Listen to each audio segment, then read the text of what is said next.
നമസ്കാരം, ഞാൻ ശാലിനി. പ്രധാന വാർത്തകൾ. കോട്ടയം റെയിൽവേ സ്റ്റേഷനിലെ രണ്ടാം കവാടത്തിന്റെ നിർമ്മാണം പൂർത്തിയായി വരുന്നു. നവംബറിൽ കമ്മീഷൻ ചെയ്യുമെന്ന് റെയിൽവേ. കുടുംബശ്രീ വനിതകളുടെ അരങ്ങ് സർഗോത്സവത്തിന് അതിരമ്പുഴ വേദിയാകുന്നു. സംസ്ഥാനതല കലോത്സവം ഈ മാസം 26 മുതൽ 28 വരെ വാഹന പ്രചരണ ജാഥ ജില്ലയിൽ പര്യടനം നടത്തി. സംസ്ഥാന സർക്കാരിന്റെ 4ാം വാർഷികം UDF കരുദിനമായി ആചരിച്ചു. അഴിമതി സംസ്ഥാന സർക്കാരിന്റെ മുഖമുദ്രയായെന്ന് ചാണ്ടി ഉമ്മൻ MLA. മുൻ പ്രധാനമന്ത്രി രാജീവ് ഗാന്ധിയുടെ 34ാം രക്തസാക്ഷിത്വ ദിനം ആചരിച്ചു. നാടകം സ്മരണകൾ. വാർത്തകൾ വിശദമായി. കോട്ടയം റെയിൽവേ സ്റ്റേഷനിലെ രണ്ടാം കവാടം നിർമ്മാണം പൂർത്തിയാക്കി നവംബർ മാസത്തിൽ കമ്മീഷൻ ചെയ്യുമെന്ന് റെയിൽവേ. തിരുവനന്തപുരം ഡിവിഷനിലെ MPമാരുടെ യോഗത്തിൽ കെ ഫ്രാൻസിസ് ജോർജ് MPക്കാണ് റെയിൽവേ ഉറപ്പ് നൽകിയത്. കോട്ടയം റെയിൽവേ സ്റ്റേഷന്റെ രണ്ടാം കവാടം നിർമ്മാണം പൂർത്തിയാക്കി നവംബറിൽ ഉദ്ഘാടനം നടത്തുമെന്ന് റെയിൽവേ. തിരുവനന്തപുരം ഡിവിഷനിലെ MPമാരുടെ യോഗത്തിൽ കോട്ടയം MP കെ ഫ്രാൻസിസ് ജോർജിന് ഇത് സംബന്ധിച്ച് റെയിൽവേ ഉറപ്പ് നൽകി. രണ്ടാം കവാടം ഇപ്പോൾ താൽക്കാലികമായി തുറന്ന് ടിക്കറ്റ് നൽകുന്നുണ്ട്. ഇവിടെ ഇപ്പോൾ വാഹന പാർക്കിംഗ് അനുവദിച്ചിട്ടില്ല. കുമാരനെല്ലൂർ റെയിൽവേ സ്റ്റേഷന് സമീപം പാളം കുറുകെ കടക്കാൻ കാൽനട മേൽപ്പാലമോ അടിപ്പാതയോ നിർമ്മിക്കാനും ധാരണയായിട്ടുണ്ട്. ഇത് സംബന്ധിച്ച സാധ്യതാ പഠനത്തിന് റെയിൽവേ ബോർഡിന്റെ അനുമതി റെയിൽവേ അധികൃതർ തേടി. കോട്ടയം റെയിൽവേ സ്റ്റേഷൻ ടെർമിനലാക്കണമെന്ന് ഫ്രാൻസിസ് ജോർജ് MP ആവശ്യപ്പെട്ടു. എറണാകുളത്ത് യാത്ര അവസാനിപ്പിക്കുന്ന 6 ട്രെയിനുകൾ കോട്ടയത്തേക്ക് നീട്ടണമെന്നും കോട്ടയത്തെ റിസർവേഷൻ കൗണ്ടറിലെ ആൾക്ഷാമം പരിഹരിക്കണമെന്നും MP ആവശ്യപ്പെട്ടു. 1A 5 പ്ലാറ്റ്ഫോമുകളിൽ ട്രെയിനുകളിൽ വെള്ളം നിറയ്ക്കാനുള്ള സൗകര്യം ഏർപ്പെടുത്തി 6 പ്ലാറ്റ്ഫോമുകളും പൂർണ്ണ അർത്ഥത്തിൽ ഉപയോഗപ്രദമാക്കണമെന്നും MP ആവശ്യപ്പെട്ടു. വഞ്ചിനാട്, വേണാട്, പരശുറാം എന്നീ ട്രെയിനുകൾക്ക് സ്റ്റോപ്പ് അനുവദിക്കുകയും റിസർവേഷൻ സൗകര്യം ഏർപ്പെടുത്തുകയും വേണമെന്നും Francis George MP railway division അവലോകന യോഗത്തിൽ ആവശ്യമുന്നയിച്ചു. News bureau, Kottayam. കുടുംബശ്രീ വനിതകളുടെ സർഗോത്സവം അരങ്ങ് 2025 കോട്ടയം ജില്ല ആതിഥ്യമരുളുന്നു.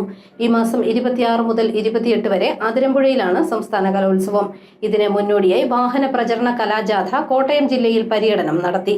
കുടുംബശ്രീ വനിതകൾക്കായി സംഘടിപ്പിക്കുന്ന സർഗോത്സവം അരങ്ങ് 2025 ഈ മാസം 26, 27, 28 തീയതികളിൽ അതിരമ്പുഴ പള്ളി അങ്കണത്തിൽ നടക്കുകയാണ്. 13 വേദികളിലായാണ് മത്സരം നടക്കുന്നത്.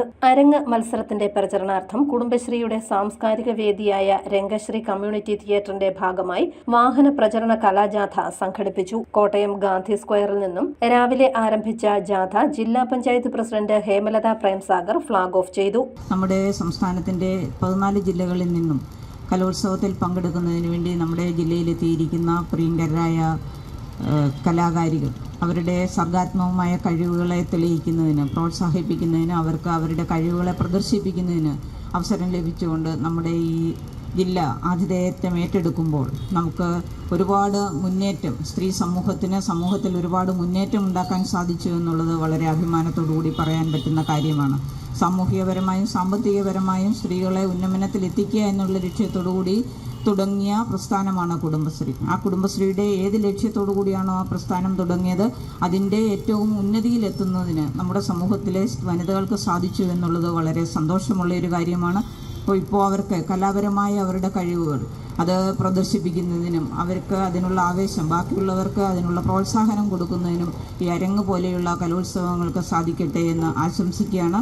ചങ്ങനാശ്ശേരി, കറുകച്ചാൽ, കാഞ്ഞിരപ്പള്ളി, മുണ്ടക്കയം, വൈക്കം, തലയോലപ്പറമ്പ്, പാല, ഈരാറ്റുപേട്ട, കുമരകം, തിരുവാർപ്പ്, ഐമനം, മെഡിക്കൽ കോളേജ്, അതിരമ്പുഴ, നീണ്ടൂർ എന്നിവിടങ്ങളിലെ പ്രചരണത്തിന് ശേഷം ഏറ്റുമാനൂരിൽ കലാജാഥ അവസാനിച്ചു.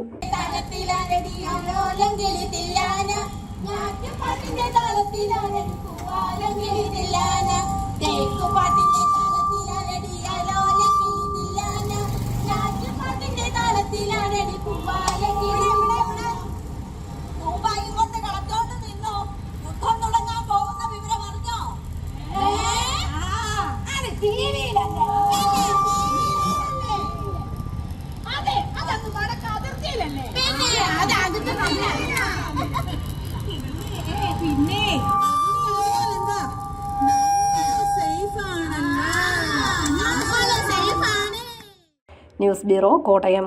കുടുംബശ്രീ സംസ്ഥാനതല കലോത്സവത്തിന്റെ പോസ്റ്റർ കോട്ടയത്ത് പ്രകാശനം ചെയ്തു. അതിരമ്പുഴയിലാണ് കലോത്സവം. കുടുംബശ്രീ സംസ്ഥാനതല കലോത്സവം അരങ്ങ് 2025 പോസ്റ്റർ പ്രകാശനം കോട്ടയത്തെ പ്രസ് ക്ലബിൽ school of journalism director Thekkinkadu Joseph പ്രകാശനം ചെയ്തു. ഈ മാസം 26, 27, 28 തീയതികളിൽ അതിരമ്പുഴയിൽ നടക്കുന്ന സംസ്ഥാന കലോത്സവം കേരളത്തിലെ കുടുംബശ്രീ വനിതകളുടെ കലാകായിക മാമാങ്കമാണ്. Kottayam north CDS chairperson Nalini Balan, NULM city mission manager Tony K Jose, CDS accountant Shailaja PT, block coordinator Himamol Joseph, Bindu K Nair, Saranya തുടങ്ങിയവർ പങ്കെടുത്തു. News bureau, Kottayam. LDF സർക്കാരിന്റെ 4ാം വാർഷിക ദിനം UDF കരിദിനമായി ആചരിച്ചു. പാമ്പാടിയിൽ നടന്ന പ്രതിഷേധം ചാണ്ടി ഉമ്മൻ MLA ഉദ്ഘാടനം ചെയ്തു. സംസ്ഥാന സർക്കാരിന്റെ 4ാം വാർഷികാഘോഷത്തിനെതിരെ UDFന്റെ നേതൃത്വത്തിൽ കരിദിനം ആചരിച്ചു. UDF പുതുപ്പള്ളി നിയോജക മണ്ഡലം കമ്മിറ്റിയുടെ കരിദിനാചരണം ചാണ്ടി ഉമ്മൻ MLA ഉദ്ഘാടനം ചെയ്തു. ടൗൺ ചുറ്റി നടന്ന പ്രകടനത്തിൽ നൂറുകണക്കിന് പ്രവർത്തകർ പങ്കെടുത്തു. തുടർന്ന് നടന്ന പ്രതിഷേധ യോഗം ചാണ്ടി ഉമ്മൻ MLA ഉദ്ഘാടനം ചെയ്തു. സർക്കാരിന് സാധിച്ചു. ഉമ്മൻചാണ്ടി സർക്കാരിനെ ജനകീയവൽക്കരിച്ചെങ്കിൽ ഇവിടെ മദ്യത്തെയും മയക്കുമരുന്നിനെയും ജനകീയവൽക്കരിച്ച മുഖ്യമന്ത്രിയായി പിണറായി വിജയൻ ചരിത്രത്തിൽ രേഖപ്പെടുത്തും എന്നുള്ള കാര്യത്തിലും യാതൊരു സംശയമില്ല. അതുകൊണ്ട് തന്നെ ഇതിനെതിരെയുള്ള പോരാട്ടം നമ്മൾ ശക്തമായി തുടരും. നിയോജക മണ്ഡലം ചെയർമാൻ സാജു M. ഫിലിപ്പ് അധ്യക്ഷനായി. നിയോജക മണ്ഡലം കൺവീനർ കുഞ്ഞ് പുതുശ്ശേരി, കേരള കോൺഗ്രസ് നിയോജക മണ്ഡലം പ്രസിഡന്റ് ആന്റണി തുപ്പലഞ്ഞി, CMB നിർവാഹക സമിതി അംഗം NI മത്തായി, DCC ജനറൽ സെക്രട്ടറിമാരായ ഷേർലി തെരിയൻ, ജിജി പാലക്കരോടി, കോൺഗ്രസ് ബ്ലോക്ക് പ്രസിഡന്റുമാരായ KK Raju, KB Gireeshan, KR Gopakumar തുടങ്ങിയവർ പങ്കെടുത്തു. News bureau, Pampady. അഴിമതിയും ജനവിരുദ്ധ നിലപാടുകളും 2ാം പിണറായി സർക്കാരിന്റെ മുഖമുദ്രയാണെന്ന് മാണി സി കാപ്പൻ MLA. UDFന്റെ നേതൃത്വത്തിൽ നടന്ന കരിദിനം പാലായിൽ ഉദ്ഘാടനം ചെയ്യുകയായിരുന്നു അദ്ദേഹം. ജനദ്രോഹ നടപടികളും അഴിമതിയുമാണ് 4ാം വർഷത്തിലെത്തി നിൽക്കുന്ന പിണറായി സർക്കാരിന്റെ മുഖമുദ്രയെന്ന് Mani C Kappan MLA. LDF സർക്കാരിന്റെ 4ാം വാർഷിക ദിനം കരിദിനമായി ആചരിക്കുന്നതിന്റെ ഭാഗമായി UDF പാലാ നിയോജക മണ്ഡലം കമ്മിറ്റിയുടെ നേതൃത്വത്തിൽ നടത്തിയ കരിങ്കോടി പ്രതിഷേധ പ്രകടനവും തുടർന്ന് നടന്ന യോഗവും ഉദ്ഘാടനം ചെയ്യുകയായിരുന്നു മാണി സി കാപ്പൻ. കേരളത്തെ കടക്കണിയിലേക്ക് തള്ളിവിട്ട സർക്കാരാണിത്. സംസ്ഥാനത്തിന്റെ പൊതുകടം 6 ലക്ഷം കോടി രൂപയിലെത്തി. ഉമ്മൻചാണ്ടി സർക്കാരിന്റെ കാലത്ത് തുടങ്ങിയ വിഴിഞ്ഞവും മെട്രോ പദ്ധതിയും അല്ലാതെ ഏതെങ്കിലും പുതിയ വൻകിട പദ്ധതികൾ കൊണ്ടുവരാൻ കഴിഞ്ഞ 9 വർഷവും കൊണ്ട് സാധിച്ചിട്ടില്ല. ഖജനാവിൽ നിന്നും പൊതുപണമെടുത്ത ദൂരത്തും ആഘോഷവും നടത്തുകയാണെന്നും അദ്ദേഹം ആരോപിച്ചു. നിങ്ങൾ ആലോചിച്ച് ഈ ഗവൺമെന്റ് എന്തൊക്കെ വാഗ്ദാനങ്ങൾ നൽകിക്കൊണ്ട് അധികാരത്തിൽ വരുന്നത്. റബ്ബറിന് 250 രൂപ തറവില പ്രഖ്യാപിക്കുമെന്ന് പറഞ്ഞു. ഇവിടെ എന്തെന്നോ ഒരു കക്ഷി ഇതെന്ന് പാലായിൽ നേതൃത്വം കൊടുക്കുന്ന ഒരു കക്ഷി സംസ്ഥാന സർക്കാരിൽ അവർക്കൊരു വാക്ക് വിട്ടാൻ പറ്റും. ഞങ്ങൾക്ക് സൗകര്യമില്ല, നിങ്ങൾ 250 രൂപ പറഞ്ഞ് ചതി വെക്കരുതെന്ന് പറഞ്ഞ് രാജിവെച്ച് ഇറങ്ങിപ്പോരാനുള്ള തന്റെ ഇടം പോലും അവർ കാണിക്കുന്നില്ല. അവർ നടത്തുന്ന സമരം എവിടെയാ? വെല്ലിപ്പോരാ. വന്യമൃഗങ്ങൾ ജനങ്ങളെ വേട്ടയാടുമ്പോൾ, ജനങ്ങളെ കൊന്നു തിന്നുമ്പോൾ അതിനെതിരെ സമരം നടത്താൻ പോയത് ഡൽഹിയിലാണ്. ഇപ്പൊ പിന്നെ കടലോര ജാഥ എന്നും പറഞ്ഞോളം നടത്തിയെന്നാ പറയുന്നത് മത്സ്യത്തൊഴിലാളികളുടെ കാര്യങ്ങൾ സംരക്ഷിക്കാൻ. ആ മത്സ്യത്തൊഴിലാളികളുടെ കാര്യങ്ങൾ സംരക്ഷിക്കണമെങ്കിൽ ക്യാബിനറ്റിൽ ഇരിക്കുമ്പോൾ പറഞ്ഞാൽ പോലെ ഇങ്ങനെ ഈ കാണിക്കുന്നത് തെറ്റാണെന്ന്. അങ്ങനെ ഏത് തരത്തിലും ജനങ്ങളെ എങ്ങനെയൊക്കെ ചോദിക്കാമോ അങ്ങനെ ചോദിച്ചിരിക്കുന്ന ഒരു സർക്കാരിന്റെ കൂടെ അറിയിരിക്കുന്നത്. UDF നിയോജക മണ്ഡലം ചെയർമാൻ പ്രൊഫസർ സതീഷ് ടുള്ളാനി അധ്യക്ഷത വഹിച്ചു. Thomas Kalladan, George Pulinkad, N. Suresh, Molly Peter, Chacko Thomas Uzhunnali, R. Sajeev, Thankachan Mulangunnam, CG Vijayakumar, Santhosh Kavukattu, Santhosh Mundarkattu തുടങ്ങിയവർ പങ്കെടുത്തു. News bureau, Pala. Kottayam medical കോളേജിൽ ഇതര സംസ്ഥാന തൊഴിലാളി നടത്തിയ അക്രമത്തിൽ പോലീസുകാരന് കുത്തേറ്റു. ചൊവ്വാഴ്ച രാത്രിയാണ് സംഭവം. ഗാന്ധിനഗർ സ്റ്റേഷനിലെ സീനിയർ CBO ദിലീപ് വർമ്മയ്ക്കാണ് കുത്തേറ്റത്. ഇദ്ദേഹത്തിന്റെ കൈക്ക് പരിക്കേറ്റു. സംഭവത്തിൽ ശരീരത്തിൽ സ്വയം മുറിവേൽപ്പിച്ച് ഭീഷണി മുഴക്കിയ ഒഡീഷ സ്വദേശി ഭരത് ചന്ദ്ര ആദിയെ പോലീസ് പിടികൂടി. ഇയാളെ ആശുപത്രിയിൽ പ്രവേശിപ്പിച്ചു. ഗൈനക്കോളജി വാർഡിൽ അഡ്മിറ്റായ ഭാര്യയെ ഡിസ്ചാർജ് ചെയ്യണമെന്നാവശ്യപ്പെട്ടായിരുന്നു പ്രതിയുടെ അതിക്രമം. എരുമേലിയിൽ ചായയ്ക്ക് അമിതവില ഈടാക്കിയത് ചോദ്യം ചെയ്ത ശബരിമല തീർത്ഥാടകനെ കയ്യേറ്റം ചെയ്ത സംഭവത്തിൽ പോലീസ് കേസെടുത്തു. മലപ്പുറം സ്വദേശി സുമേഷ് നൽകിയ പരാതിയിലാണ് നടപടി. അക്രമിക്കെതിരെ മനഃപൂർവ്വമുള്ള ദേഹോപദ്രവം, അസഭ്യ പദപ്രയോഗം തുടങ്ങിയ വകുപ്പുകൾ ചുമത്തി എരുമേലി പോലീസാണ് കേസെടുത്തത്. കഴിഞ്ഞ വെള്ളിയാഴ്ച പുലർച്ചെ എരുമേലി ശ്രീധർമ്മശാസ്താ ക്ഷേത്രം നടപ്പന്തലിന് സമീപമുള്ള കടയിൽ ചായയ്ക്ക് അമിതവില ഈടാക്കിയത് ചോദ്യം ചെയ്ത ശബരിമല തീർത്ഥാടകനെയാണ് വ്യാപാരികൾ കയ്യേറ്റം ചെയ്തത്. കയ്യേറ്റത്തിന്റെ CCTV ദൃശ്യങ്ങൾ പുറത്തുവന്നു. മലപ്പുറം തിരൂരങ്ങാടി സ്വദേശി സുമേഷ് നൽകിയ പരാതിയെ തുടർന്നാണ് എരുമേലി പോലീസ് കേസെടുത്തത്. കണ്ടാൽ അറിയാവുന്ന ആൾക്കെതിരെയാണ് കേസ്. തീർത്ഥാടകനെ ചീത്ത വിളിക്കുകയും പിടിച്ചു തള്ളുകയും പുറത്ത് മർദ്ദിക്കുകയും ചെയ്തുവെന്ന് FIR-ൽ പറയുന്നു. എരുമേലി വലിയമ്പലം നടപ്പന്തലിലെ B4 24/2 എന്ന നമ്പറിട്ട കടയിൽ നിന്നാണ് ശബരിമല തീർത്ഥാടകന് മർദ്ദനമേറ്റത്. എരുമേലി സ്വദേശി നന്ദു അഖിൽ എന്നയാളുടെ പേരിലാണ് ഈ കടയുടെ ലൈസൻസ്. അബ്ദുൾ ഷമീം, റസൽ എന്നിവർ പങ്കാളികളാണ്. സംഭവത്തിന് പിന്നാലെ ശബരിമല അയ്യപ്പ സേവാ സമാജം പ്രവർത്തകർ കട അടപ്പിച്ചിരുന്നു. സംഭവം നടന്ന ഉടനെ തന്നെ പോലീസിൽ പരാതി നൽകിയ ശേഷം സുമേഷ് ദർശനം പൂർത്തിയാക്കി മടങ്ങുകയായിരുന്നു.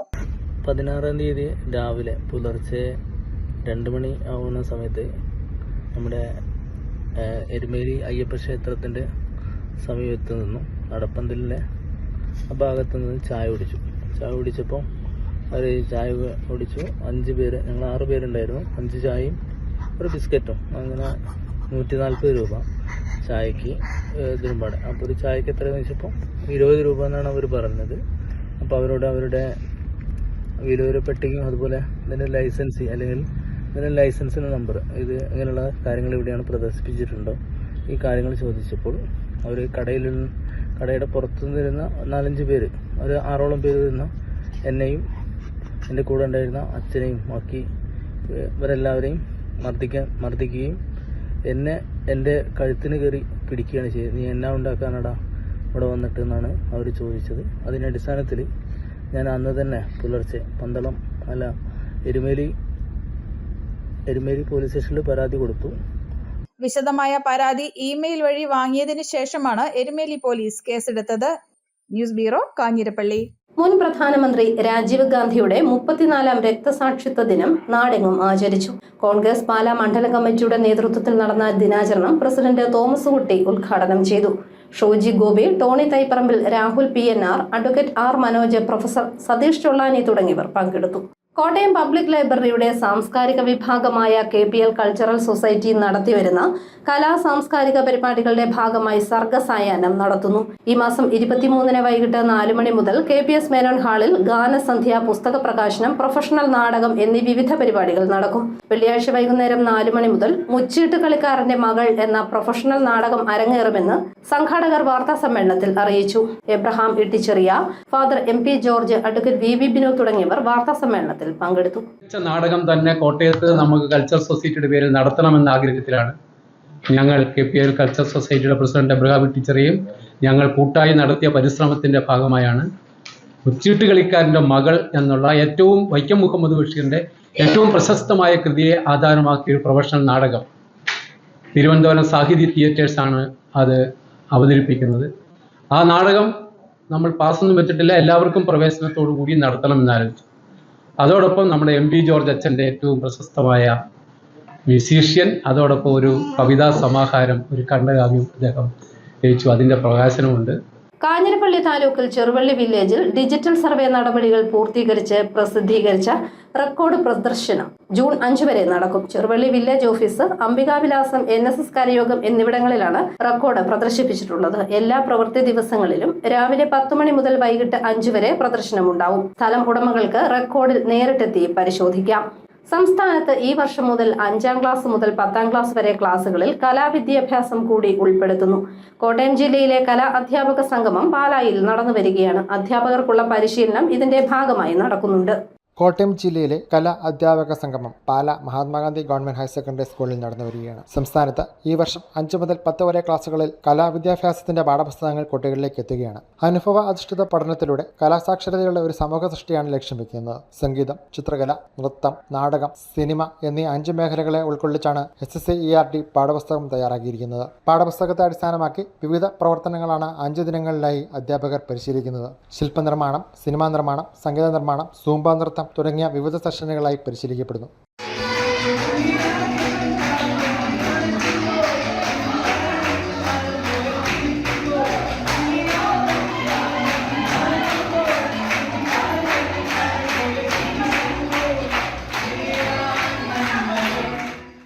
കോട്ടയം ജില്ലയിലെ 85 കലാ അധ്യാപകർ ഇവിടെ പങ്കെടുക്കുന്നുണ്ട്. 2025 മെയ് 19 മുതൽ 23 വരെ Pala Mahatma Gandhi government higher secondary സ്കൂളിൽ നടക്കുന്ന അധ്യാപക സംഗമത്തിൽ കോട്ടയം ജില്ലയിലെ 85 കലാ അധ്യാപകരാണ് പങ്കെടുക്കുന്നത്. നമുക്കറിയാം, കേരളത്തിൽ ഈ വർഷം മുതൽ 5 മുതൽ 10 വരെ ക്ലാസ്സുകളിലേക്ക് കലാ പഠനത്തിൻ്റെ പാഠപുസ്തകങ്ങൾ എത്തുകയാണ്. സംഗീതം, ചിത്രകല, നൃത്തം, നാടകം, സിനിമ എന്നീ 5 മേഖലകളിലാണ് പാഠപുസ്തകങ്ങൾ തയ്യാറാക്കപ്പെട്ടിട്ടുള്ളത്. കലാസാക്ഷരതയുള്ള ഒരു സമൂഹ സൃഷ്ടിയാണ് പാഠപുസ്തകം വഴി SCRT ലക്ഷ്യമിടുന്നത്. പാല BRCയുടെ ആഭിമുഖ്യത്തിൽ നടക്കുന്ന ഈ പരിശീലന പരിപാടിക്ക് സ്റ്റേറ്റ് റിസോഴ്സ് ഗ്രൂപ്പ് അംഗങ്ങളായ Joshi TC, Sabu KK, Sinu VS, Anju S Nair, Lathaji, Angel Antony, Catherine Gregory തുടങ്ങിയവർ നേതൃത്വം നൽകുന്നു. News bureau, Pala. പ്രധാന വാർത്തകൾ ഒരിക്കൽ കൂടി. കോട്ടയം റെയിൽവേ സ്റ്റേഷനിലെ 2ാം കവാടത്തിന്റെ നിർമ്മാണം പൂർത്തിയായി വരുന്നു. നവംബറിൽ കമ്മീഷൻ ചെയ്യുമെന്ന് റെയിൽവേ. കുടുംബശ്രീ വനിതകളുടെ അരങ്ങ് സർഗോത്സവത്തിന് അതിരമ്പുഴ വേദിയാകുന്നു. സംസ്ഥാനതല കലോത്സവം ഈ മാസം 26 മുതൽ 28 വരെ വാഹന പ്രചരണ ജാഥ ജില്ലയിൽ പര്യടനം നടത്തി. സംസ്ഥാന സർക്കാരിന്റെ 4ാം വാർഷികം UDF കരിദിനമായി ആചരിച്ചു. അഴിമതി സംസ്ഥാന സർക്കാരിന്റെ മുഖമുദ്രയായെന്ന് ചാണ്ടി ഉമ്മൻ MLA. മുൻ പ്രധാനമന്ത്രി രാജീവ് ഗാന്ധിയുടെ 34ാം രക്തസാക്ഷിത്വ ദിനം ആചരിച്ചു. നാടകവും സ്മരണകൾ. ഈ ബുള്ളറ്റിൻ പൂർണ്ണമാകുന്നു. നമസ്കാരം.